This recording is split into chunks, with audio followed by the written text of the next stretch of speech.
abusia eye secret bi ababa to abonten abusia sa secret no efo owura Dr. Bawumia osisi am no kese oni honorable Kennedy predindindin ahwe nipo a obaba bedi eye partner ni abusia eno ne nsensem bi secret bi ababa to abonten a sa secret no amanfo bi mu ede abetum kiremu se eye na 2 TV ono ano Kennedy ne pa ne TV station eni Oman FM ono angasa ne radio station ene ne nyuma wa biebie no entie bia betum se ombese omosei honorable Kennedy akompre ko Agyapong omodefa ono angasa ne nkrofo so ne twotwomuto so abusia eno ana secret bi ni audios bi ni nyema bia batoto abonten a eye ono angasa ne Kennedy ne team no ede ababa bato abonten abusia na ensem de omaka bi papa enyema so de omudi bi enso akere yemmompiam nyenkokotie nyenkohwe bimra ye ba waso na yato aso ede amamu yenkomra na oma community meeting no mko eno hu oma sitra nyina ne se Ghana fo ekondo ye wura Canada kompre ko Agyapong Ghana fo papa no omo pe no na omo nseda nya ade bi amfa atake ye wura Canada kompre ko Agyapong so therefore the ombe ne se omo tuatua bloggers bi mu sika ama ye beka kire mo se ono ane workers krampon ombe issue the workers na omo da sorati papa no omo se NPP party the odi kan Dr. Bawumia omo se NPP party chama wuntumi ka ho omo se NPP party napo eka ho omo se NPP party ni titru park se olidi JFK party general secretary abusuya me chia sabiri baby a wa ohwe me owia fokan TV so na madawasi se abiribia enya yaka boma yidi djuma die sunkun sana o manga na hodo yubda ka Agyapong na chita enya ya fatu enzuyi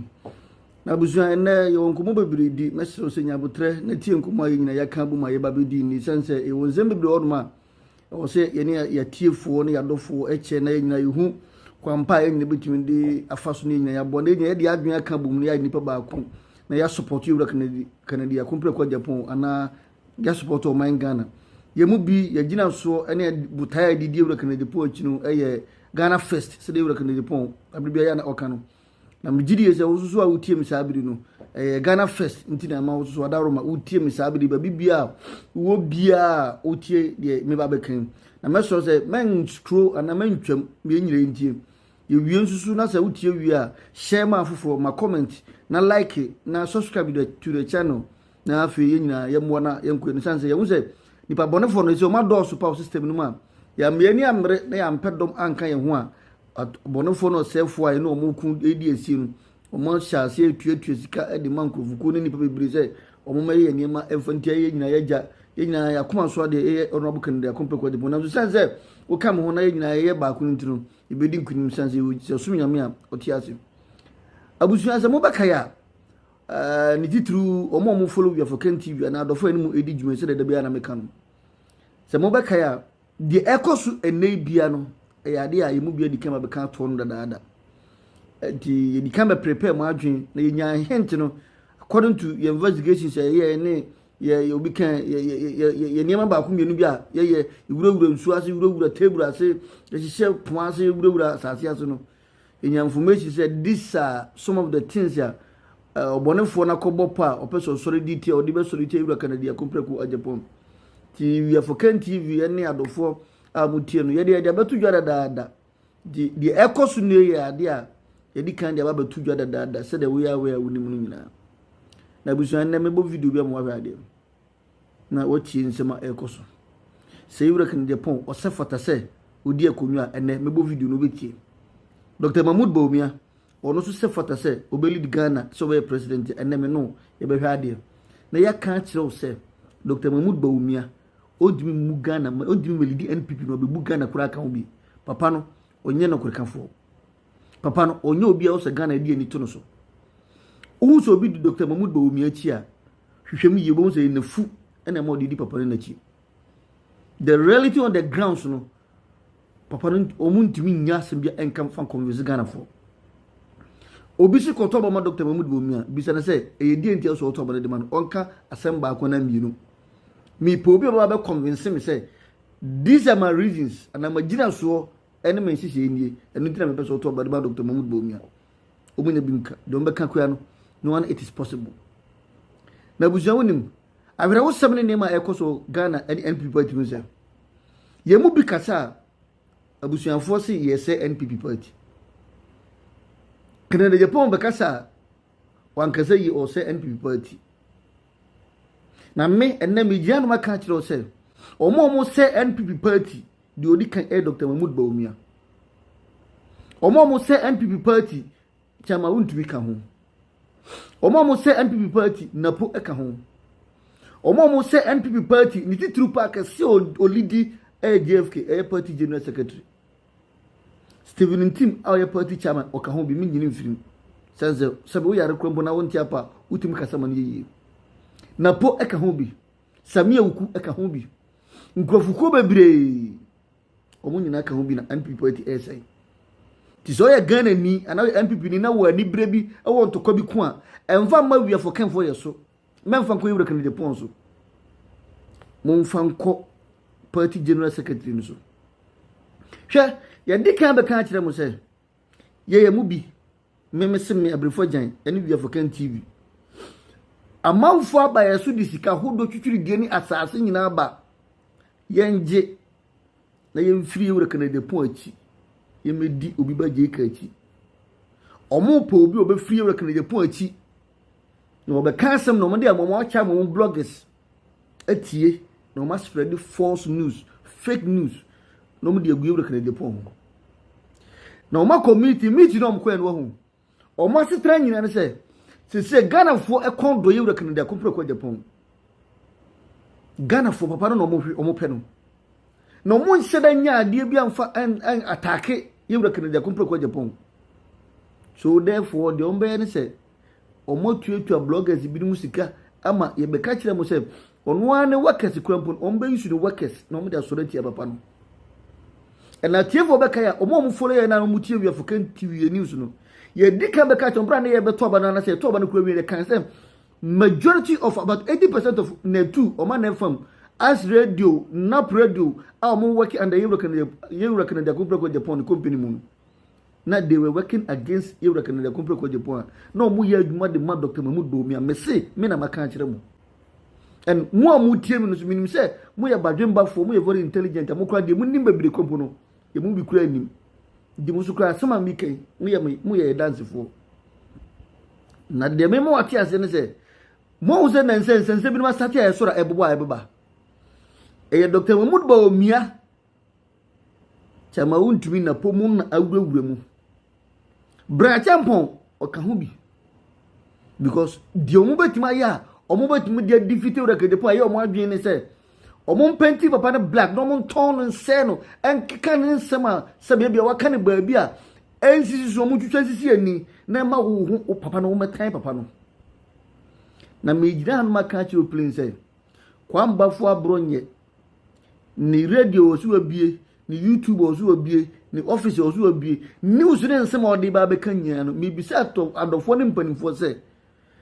hwan na man sika odi bie sa adwuma no ana odi bie da YouTube no so odi bie sa ayi no me catch ro please say Dr. Bawumia onim hu bi na pot nim hu bi chama wudumi nim hu bi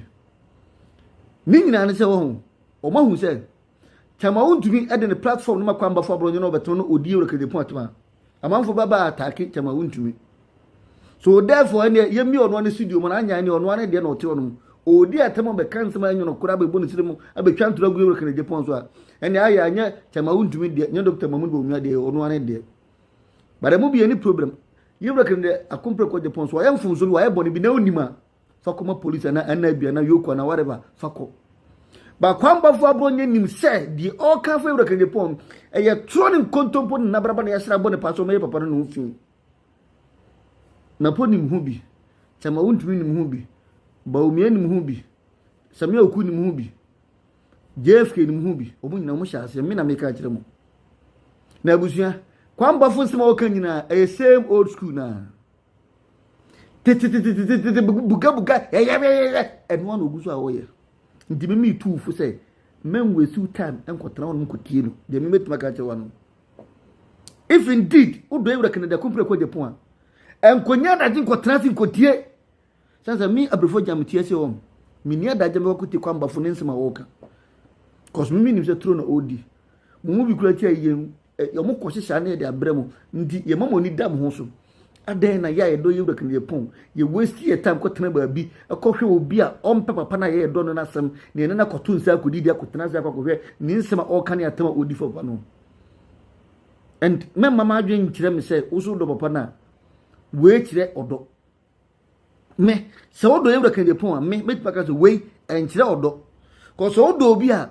onhwe obi de ade bone ye na wotia wugina wono mkokon ntokwa e defend ni pa no ukotia wa nkwati ukopie so akokon ntokwa ba we de o seda du fun akọ subscribe ko tana se me ko padin se obe kan tie afa ni pa odo ne ho na wasan ba be kan kire me a me nua me metima ka do prese enkyire odo mo me show odo fo manipa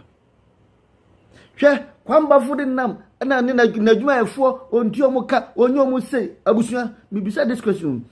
so wo dem se wo bi ya dwene so wontua ne ka yie ana wontua ne ka eye na se enye meboa good ye general secretary and the whole NPP party na ye wa ban mu over 9 good months according to general secretary o see the ma ye lose ye ni binu no why ye ntua mo ka over 9 months youth employment ye ntua mo ka more than 9 months youth in afforestations black ninina more than years ye ntua mo ka nso mo kura mo ya ban mu taxpayers money ekọ abesia bo ekọ gisika tutu de o man ni yenya edi kokọ abosia so look at all these workers abine the form NPP abine the form when ntu omuka not even 1 month 2 months ko ne bi ekam more than 9 good months ndi kwamba fo abonye common sense will tell you say if obi ya na office enye na wo condemn a ana wo di atema abana na wo ye NPP no adan na yeso ye je yo ka sa ade na mo ye enye nti sabi mpere so mbeto ba tia ye ne de mo pese mo de kire se ene de kan de Japan aka na se mu bia kantine bia ende ye de mpepa ati abusia me bisa question no Ghana fo munyima no na mo mo ha kwamba fo ye mu bi kasa mo se ye se party o anye bia kwamba fo abronye miracles abuaje ye waduma kuba afi empanifo mu NPP no Ghana fo a mo so ye kasa mo so ye ne ye se NPP party anye bia empanifo mi bisa mo de kwamba fo abronye ka de miracles abuaje ka mu nyina mu wa ho Ghana matibi dia na matima ka kire mo dia na matima ka kire mo undumi ka avin fan kire mo that means say kramana mpokromfo na kromfo ne kramana yeden o twa kana odidi o mani bidi die mu bi yes me say famba fo abronye ni djuma dia odidi nyina Dr. Mahmoud Bawumia na asoma no o mani sika omna no medical ne Japan atem because unim before no ma dwen kire mo say midi bi atwam adwen na da Ghana fo etim say NPP de me do NPP party na sabe omo de aboa kura be di party no ye o NPP atada meto ba ma no mo dwen sa sabe sa adwenwen sa adwen da so da Ghana fo tirimu ndi omo de obi aba ye beto aba na da ma no ndi no ma ye but me ka kire wo se eye me de se wo yi sa adwen afiri tirimu because o man ne nyina ye pen ni yiye yo o man ne ye hwe ne kanko di ekosu na bia mo na mabonti amanfo ani abere fra chairman na mo ye ne minua same old story madika be kan kire ya we unim ye wadofo bi mo minua omo boy wura kan Japan campaign pa ye we panin bia owo Belgium ye na kuma dan aje nkansa opani e bo abaso wate djuma dia wudidi ma wura kan Japan ni team yankopon nhira opa bebere we ya de papa no ni afi wo turu ho si wono ma obo djuma dia ye distance djuma de ba ko fo ntimi nyo agisi enya dom lady bi so TikTok se fo ne Hana menene nkasa ada onim asema mi ke kwasita na nyawe bare mu bi appreciate de omo ye Abrewa TV Omega TV Prakasa Joshua guys ni bebre TikTok nyankopon chire mu nyane djuma pa mu di ma ono bokana de pon minti modin bebre want to dia enya bo pa fachem bia mi na fi mu ba papa na fe na kuma dan je nkan so Belgium no abusia mo na papa na sin for me what a very good man o tunu ho suo no ma na ni afi ada djuma wo ye de ma ono bokana de pon no ano odin nyankopon chire no omo mo ye janni wo mo fight sabe ka wanyina wie na ni afi awie nka o mpa hwi bia be begu engu so o dwen Ghana ho odwen ne madache ho odwen ne nananom dache ompeso obedi abro to adwane the winning team nipa nyansa ne adwo ne team o man Ghana da na kuma so de opani agen kansa Belgium bedawase nyangobo nshira na ujumadi a udidi ma ona buka Agyapong ni we for Ken TV ni abusuani adofo nyina abusuya niema koso no ani enya na time pa NPP mpanimfo ade na mo nyisu statement ma kwambafo abronye barabusuya wonim omo be ye de chende yehu yewu ndi mi tufo asrew se ka menko a menkotie pirim wakoma se odo yewura kana Agyapong ditun se papa na odo no hwe uze wa akura utranse a na wo bisa wo de na papa kana Agyapong wa ye de ti NPP fo a wo da wa transfer assessment wo da minu am se transfer onipa Nyankopon abo so ne seso na wa transfer na bisa wo adan de na ekoso hwe de yewura kana Agyapong wa ye de ma party hwe de wa ye de ma Ghana na bisa wo se ndi ni papa ye ni anase na katua na NPP fo mpanifo de mani ni papa ya wa ya ma Ghana ni papa ya wa ya ma party no na katua ni eyedi entia obi a wompɛ kana Agyapong asɛm bia no ye kromfo oye wudi ni sansani a oye mambofo kohwiampani a ompɛ o man party ni yi obi otan wura kana Agyapong bia sana mimi describe that person no abuja Dr. Mahmoud Bawumia na momo so na de mezaya no me baba video bi a cheno watie bi na me wia se eya me de some of NPP mpanifo no bi ana youth no bi omani abre a omai press conference bi akasa ni mpanimfo bi akasa ani media fo akasa na omanu masem no abusua ehye mu bi nkura se Ghana fo yeni ada ho sisi na nipa ehia no NPP party yewura Canada kompre ko Agyapong na abusua mencha wo ho kura no mo menhwe na yego tie de abusua fo sisi omo wo edema o man Ghana fo ne NPP fo nyemu minti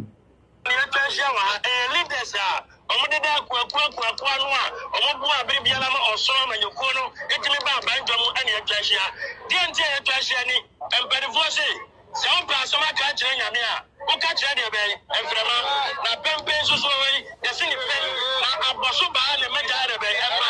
na ba bi otonfo ba enye so se no ko ye ni ye na papa ngoma pa ngoma so no enye na no de ni ye mutla enti dira na se ye pe ni ye mu e mo ne na dia be ise ye mu say to aba area ya no enema esisi ya ama branch abo MPP ama nyokoyi na party be sa so le gane na so a yan fom no ya ya krado aya rewra fie mu aya boy ho region sa ho do se e be boya wo ma de biara se party be sa re be aso le gina na e fom e gina no e wo se e so no se re be e gina enti de di ka se ba ya mpani fo no de be enkabom we ya asunje press conference na yan ye leaders no e person biara be e ka do bom na sema hia pa ni se party was shishaya party was structures party was rapon aya di bu aya se bi osomo manyokro ya danwe na mo no dan se ya nya ntie se party mpani force se gina ya se omo pesa ba ya ba beto no ya to free esoro ade ya be e ba from ya sro mu e bi shi da e free professor du bwa ya da be bia ya be e shi ade na shi free from ya be ya de ba sro e di o bi mo album no ya album you say from so be brother be because album so go police station dia the timi to aba dey anya zalo abre your delegates there were 5 delegates and you to aba no that's how 5 delegates no and you say album no e register e ya pipi album so mo pe be bi mfa yere be kan to yes no mara na mo no mo sha e hunu say album na so ya kan and ka de yan fam for pen say omomwa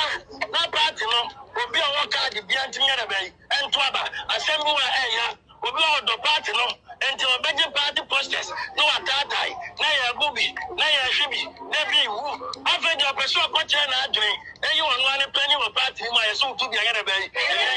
adentia eya delegate obi kwaji sika wi ado abetena se omo mo ya party aduma no mo ya da bai no mo bu ho enti edu general elections a omo se general elections no yetimi kwato aba emo bi ya president yetimi kwato aba emo bi ya MPD a na ya party ni mu ya jini nto aba nyi mpanifo ja wa pani ba bi ada bai atina na din kuku kesi ada bai abai for abuja I am the pass and the Ghana Mranti and Mabawa, your woman, witness you be any abra yin, sorry.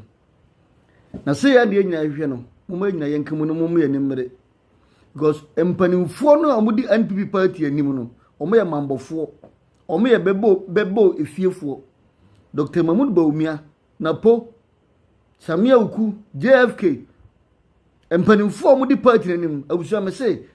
or may a mambo for, or Mumpa party in you. Na me say nipa na momo say on na nipa papa ba lead NPP ndie mfa ne mra no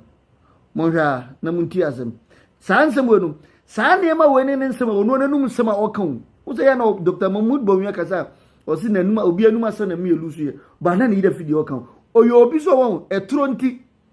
Dr. Mahmoud Bawumia oyo obi etro nti o kasa wi a na ne ye firi na afi o san akire na o san kan nsem foforo mumientie na tie na mumientie ni yiwa.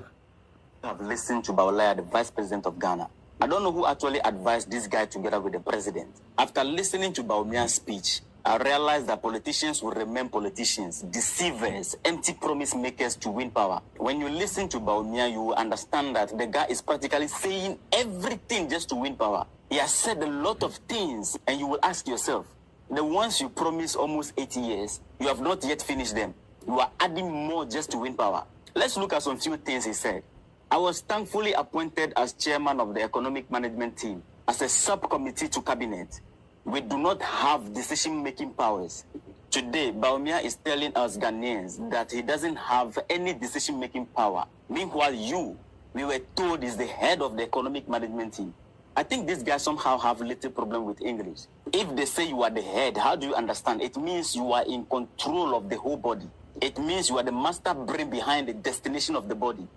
So if we find ourselves in poor economic performance today, you are responsible. But look at what he's trying to do. Trying so hard to shift the responsibility because you want to be president. So practically he's telling us that as the head of the team, he has been useless for good solid 8 years. Look at this one too. My administration will work to reduce the cost of public transport between 30-40% with the adoption of electric vehicles for public transportation. 8 years in power as vice president. Why didn't you get this done or influence this through the current government, which you are second in command for? When transport fare were skyrocketing in this country, why didn't you come up with this? These are empty promises which will wonderfully fail just as the SkyTrain promise failed. He said he's going to implement one student, one laptop. You see, what Bawumia is saying today is just a rebranded copy of what Akufo-Addo has said. One village, one dam, one district, one factory, one promises. Don't take them serious. He said he's going to implement the housing for all policies like Singapore without having the government to borrow or spend, that he will collaborate with private whatever. This man is a joke. Have you all quickly forgotten how this same man told Ghanaians in opposition that if they come to power, they will not borrow money? But today, IMF is bailing us out. When he was asked about it, he said, oh no, we didn't mean we won't borrow money entirely. It means we will borrow money, but reasonably. Today, he's back with the same promise in different angle. Look at what he's saying. My ministers and deputy ministers will not exceed 50. Someone should tell Bawumia that this is an old line. We have heard this before. Because if you know that the ministers are too many, why are you not voicing out to show your disagreement? Now you are trying to ride on the intelligence of Ghanaians. Please, someone should tap Bawumia and remind him that he is not in opposition. He should stop talking like he's in opposition. Because from the beginning of his speech to the end, it is complete rubbish. Nothing to write home about. This man was just trying to say everything, almost everything to win power. And when we watch the people around, we watch the video, the people sitting around, watch their facial expression, it depicts disappointment. This man Bawumia is the perfect definition of politicians can say everything to win election. Abuja, nsamya Abrante Ekempa so nyina obi atibi. Dr. Mahmoud Bawumia bra na ope power na ope se yeto abamana na ye wo power. Mahu ninsema woka. Saa nsam wori nima wenya na wiase ne anyansafo ne nimdifo ne Ghana fo se omompe papa we omompe Bawumia. Na wiase wo uyi obi odi tron kan kro asase so a obi chen Bawumia na minimi nipa kro asase so. Ya kase obi di tro obi nkan kro asase so na obi chen Dr. Mahmoud Bawumia na minimi nipa kro asase so. Say nipa we wosemme abrufojan me medi nachi na ye nto obamfoma no mbeli di o man Ghana me abusua ye kan ko ne de achem say Dr. Mahmoud Bawumia onye the savior of Ghana Ghana money a wo mu no o ka ho bi cause adekodia botaye titiri nti ana sabe ambi before de ba na kufa de ba no na edi entia o de mebisa wo na edi entia de wunim ntia akufo ado de Bawumia ba no mebisa na edi entia na mebisa se oba no esisen oyeye ana wanye ana ekosen ana na otiwiase na wuye na ye wo de na wa wuye sa nipa wi mo se yensan kufo na mra na o medi lead NPP Ghana for qualify nipa mo dono nipa papa ne obetmedi party no de kamumu aba mo se Dr. Mahmoud Bawumia mun hwe ye reason ntia ye se ye wura kan Agyapong na o se Ghana for ye to aba de man mun hwe ye reason tia mun tie so much confidence in him. Mami for example Ghana Gas oba as a board chairman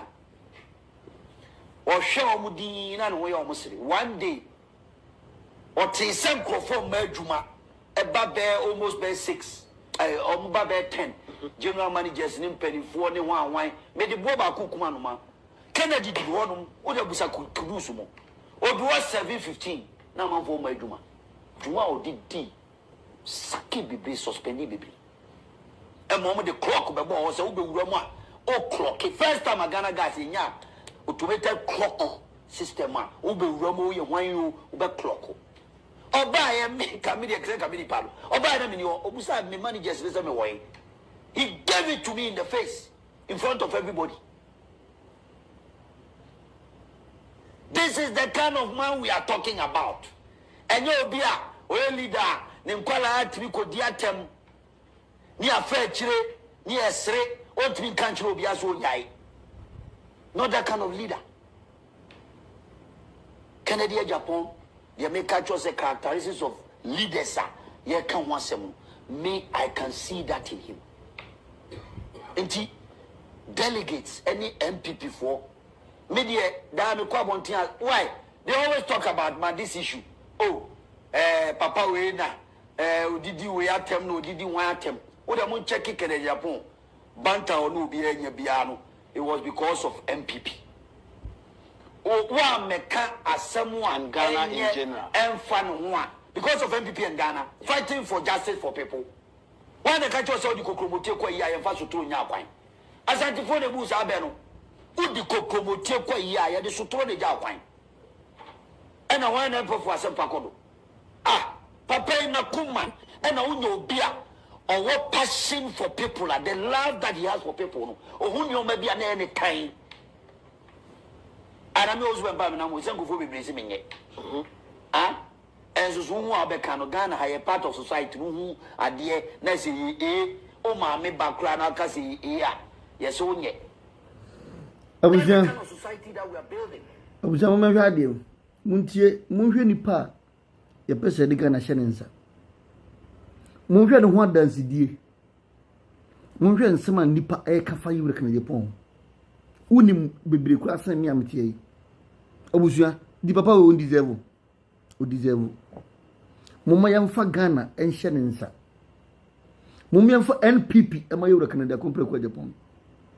bare ne eye me de se wate maseye na yenya ya kabuma ye bo papa ne chido na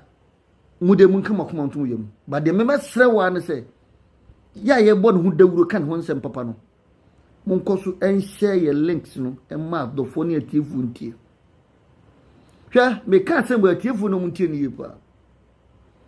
Bebre di Canada Poachi, Bebre quiet news my European Yakumpo Agyapong. They are not genuine. Omobwa. Bebre do my benenam. Me say, you who's a bebre in the internet so. When you campaign, Omobe Agyapong dim. A yaw say, almost support papa. Ye nim bebre. Mpanimfo bi na akati nya wotro mo so problem bi wa back door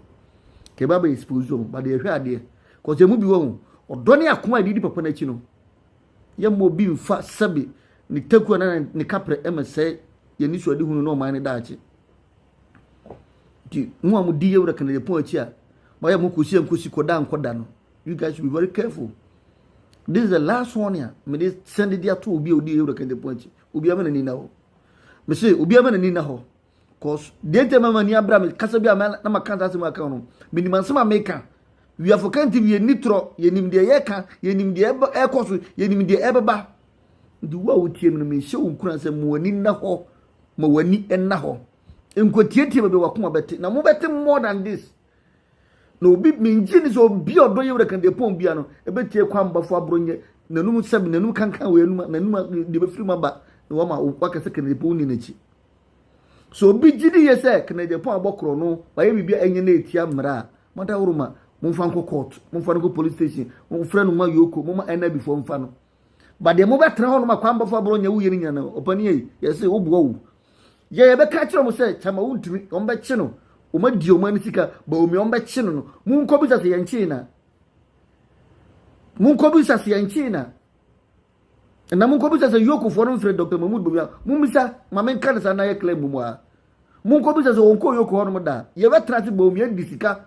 nyema bia faransa so ma to nsa afre no yoko se ana bi o sesen mu misa so o nko ho no ma wakọ ho mu misa no se mu invite ma nko ya chama utu egbo ndi onko e asanso bo atime bubu omudi no omonko e monte hani ko tenum monte ye bodi ni so obi adibone on ba china ye che di kwamba fu dim sekre de po ayemfu so wa ye de anya fan ko no ye me fa no okọ na mrase wo fa mrani ni ye support adibone na mum de mu ye no mum pass en fu franka na this same old school same old stories kwamba fu we share politics say ya na people for the give utumu na is we di nsem fu na mafu and out cake twam another strategy fabra one another strategy